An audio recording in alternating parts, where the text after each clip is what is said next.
دوستو channel subscribe like اور share فرمائیں، شکریہ۔ بسم اللہ الرحمن الرحیم، الحمدللہ رب العالمین والصلاة والسلام علی خاتم النبیین پاک ویوز محمد منشا۔ السلام علیکم، کیسے ہیں جی؟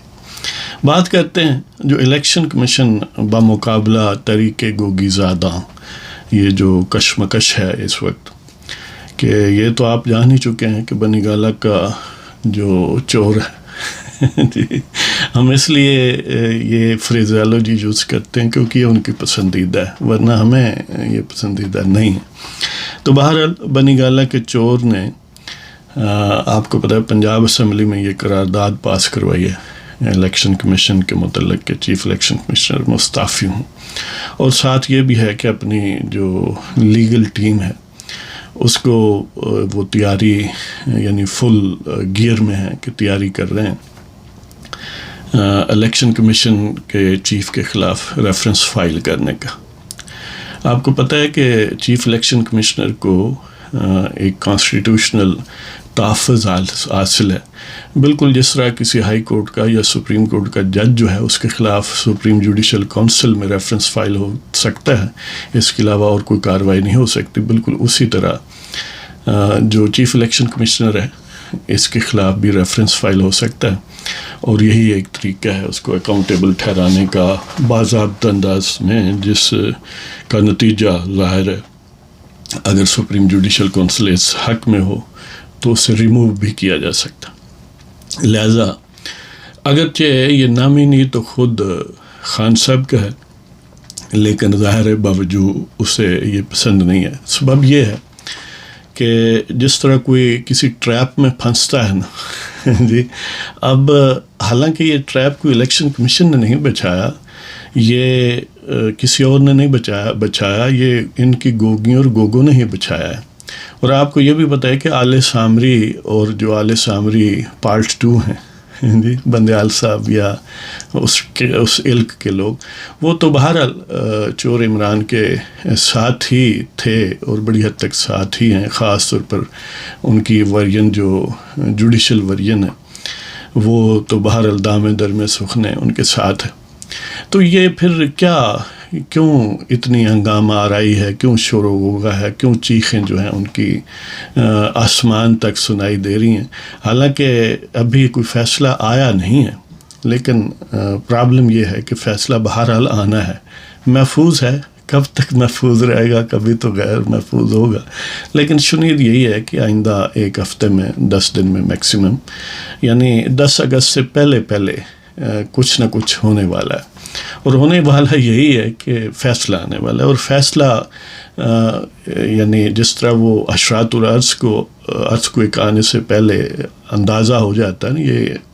فطری طور پر ان میں انسٹالڈ سافٹ ویئر ہے کہ انہیں پتہ چل جاتا ہے کہ اب کوئی آفت آنے والی ہے،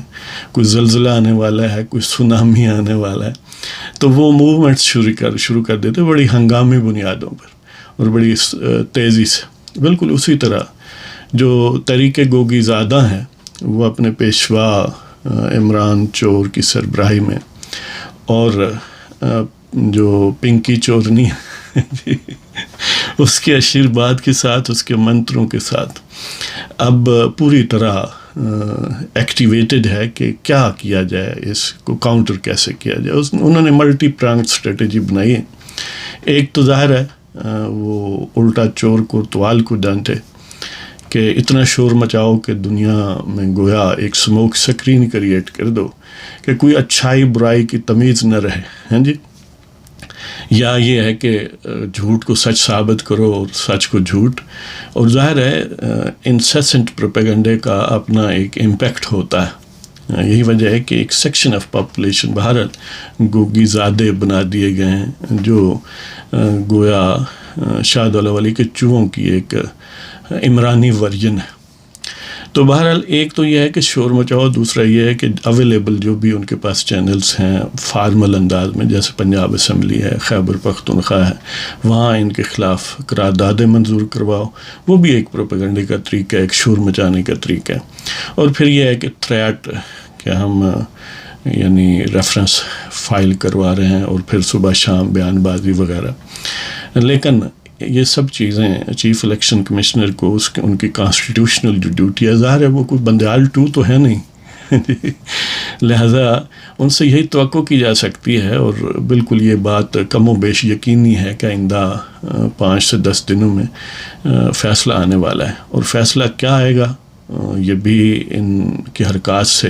اور ان کے کردار جو یعنی روز روشن کی طرح سامنے ہیں، کوئی ڈھکی چھپی بات نہیں ہے۔ خود خان صاحب کہتے ہیں کہ چھوٹی موٹی منی لانڈرنگ، اور ان کے نزدیک چھوٹی موٹی منی لانڈرنگ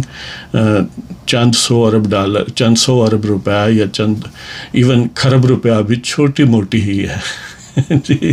لہذا یعنی جن کے نزدیک دیکھ لیں کہ باقی پنکی چورنی اور وہ جو یہود و نصارہ سے ربط و ضبط ہے، کوئی حسب و نسب ملتا ہے،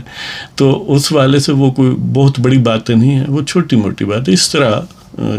چند 100 ارب کی منی لانڈرنگ ان کے نزدیک تھوڑی سی چھوٹی سی معمولی سی منی لانڈرنگ ہی تو ہے، لہٰذا وہ ابراج گروپ کے جو عارف نقوی ہیں ان کو یعنی وہ دیکھیں نا کہ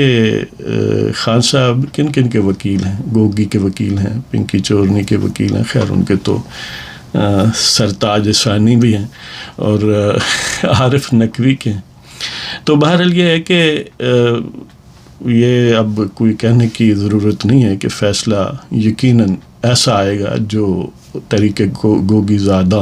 کو پسند نہیں ہے، یعنی ان کے خلاف آئے گا۔ اس کے کئی طریقے ہیں خلاف ہونے کے، مثلا منیمم جو ہو سکتا ہے وہ تو یہ ہے کہ وہ فنڈز ضبط کر لیے جائیں، اور ظاہر ہے وہ فنڈز کوئی یہ نہیں ہے کہ ان کو فریز کر دیا گیا تو وہ اویلیبل ہیں، وہ بھی ادھر ادھر ہو چکے ہیں، اور بہت سارے ہو سکتے ہیں یا آلریڈی ہو چکے ہوں گے۔ تو مطلب یہ ہے کہ اگر وہ ضبط بھی کرنا ہو تو ان کو ریکور کرنا پھر ایک لمبا پروسیس ہے۔ دوسری صورت یہ ہے کہ یہ ضبط بھی ہوں اور خان صاحب یا جو بھی اس کے ذمہ دار ہیں، ظاہر ہے خان صاحب تو پرائمریلی ذمہ دار ہیں نا، uneasy that wears a crown۔ یہ نہیں ہو سکتا کہ آپ پارٹی کے سربراہ کے طور پر پرکس اینڈ پریویلیجز اور پولیٹیکل کلاؤٹ انجوائے کریں، اور جب اکاؤنٹیبلٹی کی باری ہے تو کہیں کہ نہیں وہ سجے کا بیان پوچھو، میں تو پتہ نہیں، میں معصوم آدمی ہوں جی۔ لہذا سب سے پرائمری کلپریٹ تو خود عمران چور ہے، اور پھر اس کے جو حاشیہ بردار یقیناً وہ ہیں جنہوں نے بقول اکبر ایس بابر کے ریئل اسٹیٹ میں اس کو لگایا ہے، کئیوں نے جوا کھیلا ہے، کئیوں نے لاٹری کھیلی ہے جی، خان صاحب نے بھی یہ سارے کام کیے ہیں۔ تو ایک تو یہ ہے کہ یعنی منی لانڈرنگ ہے، دوسرا یہ ہے کہ چیریٹی بیسڈ فنڈز کو فنل کیا گیا ہے، کو چینلائز کیا گیا ہے پولیٹیکل پرپس کے لیے، ان کو یوز کیا گیا ہے، یعنی کوئی تمیز نہیں رکھی گئی کہ جن لوگوں نے زکوٰۃ دی ہے انہوں نے سمجھا شاید ہم کوئی یعنی انسانیت کی بہتری کے لیے یا غریب غربا کے علاج یا خوراک کے لیے دے رہے ہیں، لیکن وہ کسی گوگی کے لیے ہیرے یا کسی گوگی کے لیے کروڑوں کے بیگز اور گوگی زادوں کے لیے بہت پرکس اینڈ پریویلیجز اور پنکی چورنی کے لیے سب کچھ اس سے خریدا گیا ہے، یا کئی بڑے ناموں نے ریئل اسٹیٹ میں یعنی اس کو لگایا ہے اور اس سے ماشاءاللہ سر تپا مستفیض ہوئے ہیں۔ مطلب یہ ہے کہ خان صاحب اس میں ڈسکوالیفائی ہو سکتے ہیں، خان صاحب کے جو لواحقین ہیں پولیٹیکل ارد وہ ڈسکوالیفائی ہو سکتے ہیں، اور ایکسٹریم صورت یہ بھی ہے کہ پارٹی پر پابندی لگا دی جائے، اس سے الیکٹورل سمبل واپس لے لیا جائے۔ اب کیونکہ یہ 8 سالہ ورک ہوگا اور اس پر گویا رپورٹڈلی اس کو اچھے انداز سے لکھنے کے لیے پوری ایفرٹس صرف کی جا رہی ہیں الیکشن کمیشن میں، یہ گویا ایک کولیکٹیو پروڈکٹ ہوگی چیف الیکشن کمیشن اور باقی الیکشن کمیشن کے ممبرز کی۔ بقول کنور دلشاد جو سابق سیکریٹری ہیں الیکشن کمیشن کے، یعنی گویا فیصلہ well thought out, well composed, well reasoned اور ایکسلنٹلی یعنی لیگل ٹرمینالوجی میں وہ اس کو فریز کیا جائے گا۔ تو اس کو پھر نلیفائی قرار دینا اگر کوئی بالکل کنٹینٹ پر جائے تو پھر تو مشکل ہے، لیکن یہ اس کا گمان ہم سمجھتے ہیں غلط ہے کہ اس کو کوئی کامہ نہیں بدل سکتا. جہاں آئین پاکستان کو لوگ بدل سکتے ہیں، ظاہر ہے وہاں الیکشن کمیشن کا فیصلہ کیا ہے.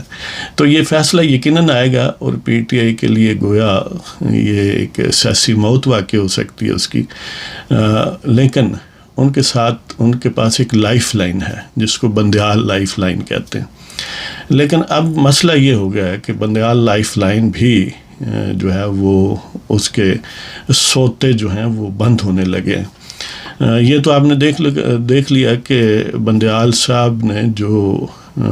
کانسٹیٹیوشن کے ساتھ اب کیا کہیں اس کو، جی بہت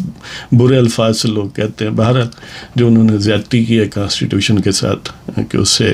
اپنی مرضی سے اس کو لکھا، اپنی مرضی کے نتائج برآمد کیے، تو بندیالی رجیم پنجاب میں وہ لانے میں کامیاب رہے، لیکن اس کے بدلے لاکھوں لعنتیں بھی کمائیں اور اپنے آپ کو پنکچر کیا. 5 اور سٹوجز وہ لانے چاہ رہے تھے، لیکن یہ اس بندیالی رجیم جو پنجاب میں انسٹال کی گئی، بندیال صاحب نے آئین کی خلاف ورزی کر کے، آئین کا تیا پانچا کر کے، اور اپنے یعنی حلف کی خلاف ورزی کر کے جو یہ ظلم کیا پاکستان پر اور خاص طور پر پنجاب پر، تو اس کا نتیجہ یہ بھی ہے امیڈیٹ، ظاہر ہے اور بھی کنسیکوینسز ہوں گے کہ ان کا اپنا کلاؤٹ اور اپنا کریئر ایٹ سٹیک ہے. اس وقت پوزیشن یہ ہے کہ اگر خان صاحب ریفرنس دائر کر سکتے ہیں چیف الیکشن کمشنر کے خلاف، تو پی ڈی ایم والے یا کوئی اور وکلاء، ظاہر ہے وکلاء برادری جو ہے وہ بڑی فعال بھی ہے اور وہ ان کی دست درازیوں سے تنگ بھی ہے. چیف جسٹس جو بندیال صاحب ہیں تو وہ بھی فائل کر سکتے ہیں. بندیال صاحب اور اعجاز الاحسن اور منیب اختر یعنی گویا وہ جو پی ٹی آئی کے ججز ہیں جنہوں نے حلف تو آئین پاکستان کا اٹھایا ہوا ہے، لیکن وہ خدمات خان صاحب کی کرتے ہیں، گویا ان کے ذاتی ملازم ہیں ججز کی صورت میں، تو ان کے خلاف بھی ریفرنس فائل کیا جا سکتا ہے اور وجوہات اس کی بڑی ریزنیبل بنائی جا سکتی ہیں. اگر ریفرنس فائل ہو چیف الیکشن کمشنر کے خلاف اور بندیال صاحب کے خلاف، سپوز 2 مختلف ریفرنس، یا بندیال صاحب کے جو حاشیہ بردار ہیں اعجاز اور منیب، بلکہ میں یہ کہوں گا کہ نقوی صاحب بھی تو پھر یہ صورت بنتی ہے کہ جو سینئر موسٹ سپریم کورٹ کے ججز ہیں چیف جسٹس کے بعد، سب سے پہلے قاضی فائزی صاحب، اس کے بعد سردار طارق مسعود ہیں، اور اس کے بعد اعجاز صاحب ہیں. اگر اعجاز صاحب کے خلاف بھی ریفرنس ہو تو ظاہر ہے وہ فارغ ہو جائیں گے، چیف جسٹس بھی فارغ ہو جائے گا. فارغ سے مراد یہ ہے کہ وہ سپریم جوڈیشل کونسل کے ممبر نہیں رہ سکیں گے. تو اس کا مطلب کانسٹیٹیوشن یہ کہتا ہے کہ وہ لوگ جو سپریم جوڈیشل کونسل کے ممبر ہیں، اگر ان میں سے کسی کے خلاف ریفرنس آئے تو نیکسٹ ڈاؤن جو سینئر موسٹ ہے وہ ان کی جگہ لے گا. تو اس کا مطلب یہ ہوگا کہ سپریم جوڈیشل کونسل کا سربراہ قاضی فائزی صاحب ہوں گے، اور ممبرس میں سردار طارق مسعود اور پھر منصور علی شاہ، اور اگر اعجاز الاحسن کے خلاف نہ ہو تو اعجاز الاحسن، اور سجاد علی شاہ تو ویسے جانے والے ہیں 14 اگست کو. تو مطلب اسی طرح پھر اس میں ہائی کورٹس کے جو سینئر موسٹ 2 چیف جسٹسز ہوتے ہیں وہ بھی ہوں گے، جن میں سے اس وقت سب سے سینئر ہائی کورٹ کا چیف جسٹس جو ہے وہ احمد علی شیخ ہیں، سندھ ہائی کورٹ کے چیف جسٹس، اور اطہر من اللہ اسلام آباد ہائی کورٹ کے چیف جسٹس. تو آپ امیجن کر لیں کہ یہ اگر کمپوزیشن ہو سپریم جوڈیشل کونسل کی، تو یہ جو پی ٹی آئی کا ریفرنس ہے وہ گویا جس طرح اسٹل بورن چائلڈ ہوتا ہے، یہ تو اسی طرح ہے، یہ تو فارغ ہی ہو جائے گا، اس کا کوئی امپیکٹ نہیں ہوگا سوائے ایک پبلسٹی اور پروپیگنڈا ٹول کے لیے. لیکن دوسری طرف اگر بندیال صاحب کے خلاف آ جائے تو اس کے مہلک نتائج ہو سکتے ہیں. تو بہرحال یہ سلسلہ جاری ہے، اور خان صاحب کے ارد گرد اور پی ٹی آئی کے ارد گرد بڑا سخت پھندا نہ صرف یہ کہ لیگل اور الیکٹورل سینس میں آ رہا ہے، بلکہ ان کے لیے پولیٹیکل چیلنج بھی انسرماؤنٹیبل آنے والے ہیں اور آ رہے ہیں، گویا آن دا وے ہیں. اس میں پی ڈی ایم نے اگرچہ اپنی پاپولیرٹی کا سمجھ لیں کہ نقصان کرنے کا امکان جو ہے وہ تو مول لیا ہے، لیکن اب پی ٹی آئی پھنس اس سینس میں گئی ہے کہ ایک تو انہوں نے بائیکاٹ کیا ہوا ہے قومی اسمبلی کا، تو اس کا مطلب یہ ہے کہ وہ پھر الیکشن نہیں لڑیں گے، اور الیکشن اگر لڑیں گے بھی تو گو مگو کی کیفیت میں ہوں گے. وہ کینڈیڈیٹس کو پتہ ہوگا کہ کل ہم نے تو حلف اٹھانا نہیں ہے، یا حلف اٹھائیں بھی تو اسمبلی میں جانا نہیں ہے. تو اس صورت میں پھر کیا فائدہ ہمیں اتنی انویسٹمنٹ کرنے کا اور اتنی ایفرٹ کرنے کا. تو اس کا مطلب یہ ہوگا کہ اگر وہ الیکشن لڑیں تو پھر بھی ہاریں گے، نہ لڑیں تو ظاہر ہے پھر تو واک اوور ہوگا. اور اگر وہ سمبل کے علاوہ، اور زیادہ امکان یہی ہے کہ پی ٹی آئی والے سمبل کے علاوہ اپنے کینڈیڈیٹس کو میدان میں اتاریں گے پی ڈی ایم کے خلاف، لیکن جب سمبل نہیں ہوگا اور پھر اگین وہی کم اپنا گمگو کی کیفیت ہوگی، اور کیموفلاج بڑا پتلا سا ہوگا، ہر ایک بندہ جانتا ہو کہ کون کیا ہے، کہاں ہے، کس سے ریلیٹڈ اور کوآرڈینیٹڈ ہے، تو پھر ان کا الیکشن ہارنا یقینی ہے. یہی وجہ ہے کہ پہلی قسط کے طور پر قومی اسمبلی کے 11 استعفے منظور کیے ہیں پی ڈی ایم نے، ظاہر ہے اسپیکر اسمبلی نے، جن میں سے 2 تو مخصوص سیٹیں ہیں اور 9 ڈائریکٹ الیکشنز کی ہیں. اور اب ایک زین شاہ محمود قریشی کے بیٹے زین قریشی کی بھی شامل کر لیں کیونکہ وہ صوبائی اسمبلی کے ممبر ہو گئے. تو اگر 10 سیٹوں کا یعنی اب پیکج موجود ہے جس پر الیکشن ہونا ہے، نیکسٹ بھی کوئی 20 سیٹوں کے لگ بھگ آ رہی ہے نیکسٹ قسط جو ہے. تو اس صورت میں جو قومی اسمبلی ہے اس میں 228 کے قریب ممبر چاہیے 2/3 اکثریت کے لیے، اور سینٹ میں ویسے 100 ہوں تو پھر تو 67 چاہیے، لیکن 104 ہیں، وہ 4 ابھی فاٹا کے 8 میں سے ابھی 4 7 ہیں موجود ہیں. تو اس کا مطلب ہے کہ وہ 70 کے قریب چاہیے سینٹ میں. تو سینٹ میں اس وقت جو صورتحال ہے تقریباً 62 کے لگ بھگ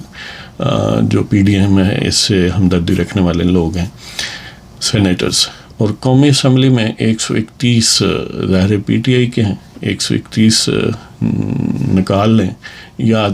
اگر 1-2 اور بھی کہہ لیں کہ جو کیو لیگ کے ہیں سالک چودھری کے علاوہ اور طارق بشیر چیمے کے علاوہ. تو اس کا مطلب یہ ہے کہ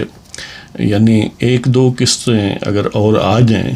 ریزگنیشنز کی، ایکسیپٹنس کی، اور وہ ضمنی الیکشن ہو جائیں، تو اس میں کوئی ناممکن نہیں ہے کہ پی ڈی ایم 2/3 اکثریت حاصل کر لے. 2/3 اکثریت حاصل کرنے کا مطلب یہ ہوگا کہ پھر پریزیڈنٹ صاحب کو بھی وہ امپیچ کر دیں گے. پھر جو اب ریفرنس آ رہا ہے اگینسٹ 63A پر، اور فل کورٹ کی ریکویسٹ آ رہی ہے سپریم کورٹ میں، اس کو انٹرٹین نہ کرنا بھی مشکل ہو جائے گا، اور آئین میں ترامیم جو ہیں وہ ہو سکتی ہیں. اور اس صورت میں اگرچہ بظاہر بندیالی جو ایک دہشت گردی ہے، کانسٹیٹیوشنل دہشت گردی، اس سے پنجاب تو انہوں نے چھینا ہے، لیکن اور بہت کچھ ان سے چھینا جا سکتا ہے، بندیالوں سے بھی، گوگی زادوں سے بھی، اور آل سامری سے بھی. تو اجازت چاہتا ہوں جناب، اللہ تعالیٰ آپ سب کو خوش و خرم رکھے. خدا حافظ.